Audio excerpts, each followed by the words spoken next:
Powerful storms like tornadoes, earthquakes, and hurricanes remind us how terrifying nature can be. But as punishing as these storms can be, we can never underestimate humanity's will to survive. These are the top 10 terrifying times people survived inside hurricanes. Amongst all this Hurricane Milton news, a man who's been dubbed Lieutenant Dan has been going viral online. This Florida man chose to endure the storm in his boat. When he said he'd be staying put before the storm hit, people were understandably concerned for him, but he survived. Joseph Malinowski chose to stay on his 20-foot sailboat in Tampa Bay instead of evacuating. Malinowski, who lives on his boat, explained his decision by saying, "God put on my heart to come here. I came here. I'm not going to run with a little weather. God didn't send me here to die." As the storm approached, officials offered to help him relocate to a shelter, but he refused. Despite being in a mandatory evacuation zone, Malinowski insisted that he would only leave if his boat began to break apart. The Tampa police made several attempts to convince him to evacuate, but he was just too stubborn. Well, Milton has just passed as of this recording, and Lieutenant Dan emerged from his boat unscathed.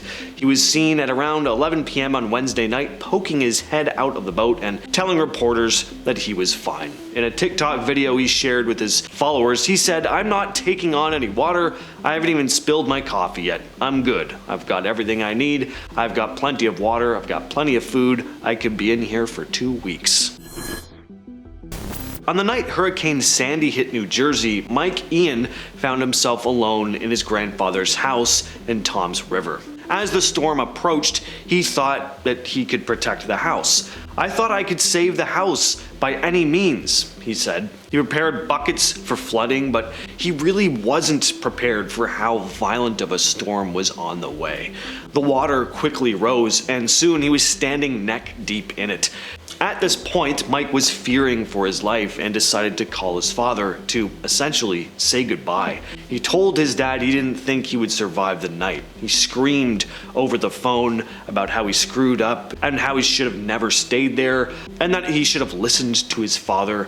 As he hung up, Mike's father, Tony, was filled with dread. He didn't think he'd ever see his son again.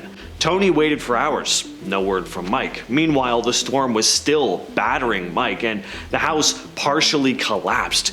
He made it outside, but was then swept away by the raging water, and for 3 hours he was dragged through the water, but eventually found himself washed up against an empty house. Shivering and exhausted, Mike sat by a window and wrote a final letter to his father. "Just wanted my dad to know that I went to this house and tried to survive," he wrote.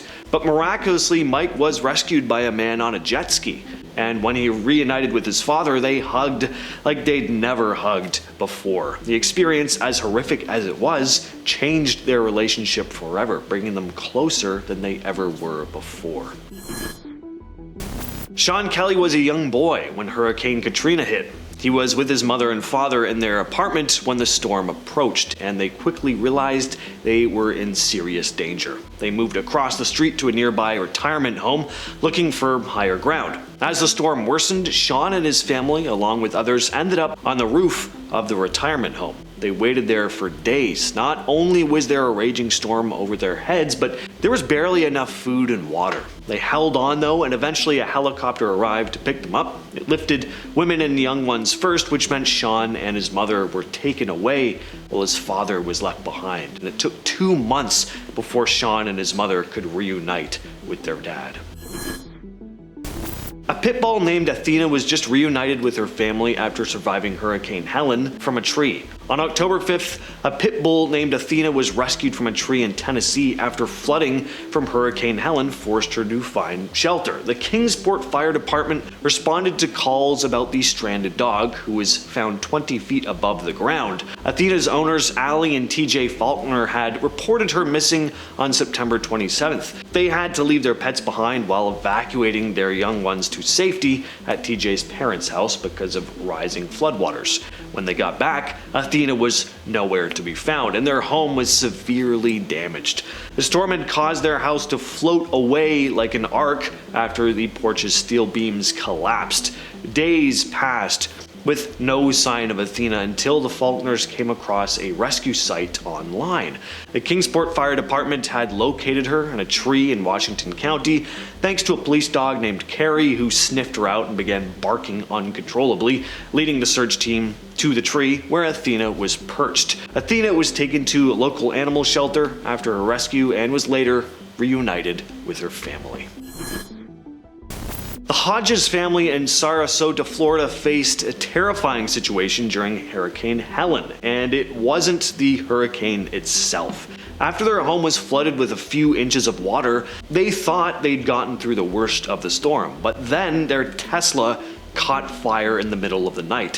While most of the family was asleep, two of the grandchildren heard popping sounds coming from the garage around midnight. They got there to find their car had turned into a fireball, and things only got worse. The fire department evacuated the family of 9 and their 2 dogs, but within 15 minutes, 2 bedrooms began to collapse, followed by the rest of the house. The Hodges had just moved into their renovated home after 3 years of work.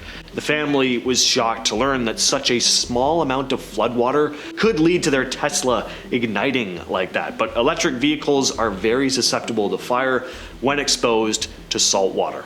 Tom Barth from the National Transportation Safety Board explained, if the salt water is able to bridge the gap between the positive and negative terminals of the battery, then it can cause a short circuit. Tesla recommends treating any submerged battery like an accident and having it inspected before attempting to start it again. This story comes from Reddit user Chicken in a Can, who talked about their experience during Hurricane Katrina, saying, "It was my first real big hurricane. We were supposed to evacuate, but my grandfather opted to stay because he said he'd rode out similar big storms back in the day, so we stayed. It was strange because at 4 a.m., 2 hours before the storm hit, you could see the rats, roaches, anything that's able to climb vertically, crawling up the telephone poles to get to high ground." That's creepy. The storm started at 6 a.m. when it slowly started to flood. No winds just yet. By around 10, all our furniture floated out of the house. In the house was me, my mom, grandparents, and aunt. I was in the attic with my mom while grandparents and aunt were downstairs on top of the stove. My grandparents couldn't climb the ladder to get to the attic. The storm knocked down my buddy's house. They were in their attic too. Stopped around 7 p.m. We slept on someone's porch for the night, then we got a boat to a bridge and slept there for 3 days and 2 nights. Finally, we caught a bus to a different city. When I finish high school, I'm moving away for college. I will never experience that again. This Reddit post is like 10 years old, so I hope whoever this is ended up moving away like they wanted. On September 12, 2008, Hurricane Ike approached Houston, Texas. A young man named Steve and his family prepped for the storm by gathering food, flashlights, and batteries. By 6 p.m., the winds had picked up to around 40 miles per hour. At 10 p.m., Steve went outside and noticed the winds gusting past 50 miles per hour. He struggled against the wind, which howled as it rattled the house. His dad used a bed and couch to reinforce the back window for protection. As the night went on, the wind just grew louder and the power flickered. By 11:30 that night, the family decided to take shelter in the closet, and about an hour later, they lost power completely. The wind reached speeds of about 70 to 80 miles per hour, and at 1:30 a.m. their back window shattered. Steve's dad quickly grabbed trash bags to cover their electronics as the wind pushed against the makeshift barriers, and the hurricane hadn't even hit yet. At 2, the radio announced that Ike had finally made landfall. The family spent over 10 hours in the closet as debris hit the building, and finally around noon on Saturday, the storm passed. When they ventured outside, they saw shingles, branches, and downed trees littering the area. In Crystal Beach, Florida, a family designed their home to withstand the powerful forces of Hurricane Helen. The area is known for being very vulnerable to hurricanes, located in a high-velocity hurricane zone. A lot of homes in the area were severely damaged after the storm, but the Reimolds family's specially engineered house came out pretty much unscathed. To prep for the storm, the Reimolds incorporated some interesting features into their home. They installed high-impact glass windows to prevent hurricane winds from breaking through. They also reinforced the foundation using concrete blocks. They also installed installed vents on the first floor. The vents allowed water from the storm surge to flow through the house rather than getting trapped. By letting water pass through, they reduced the risk of water damage to the interior. They also elevated all the electric outlets on the first floor to at least 5 feet high, reducing the risk of floodwater causing an electrical fire. They still had some flooding, with water reaching about 2.5 feet, and they lost a lot of belongings, but the house itself held up well. The windows stayed intact, and there were no electrical fires, unlike a lot of the homes nearby.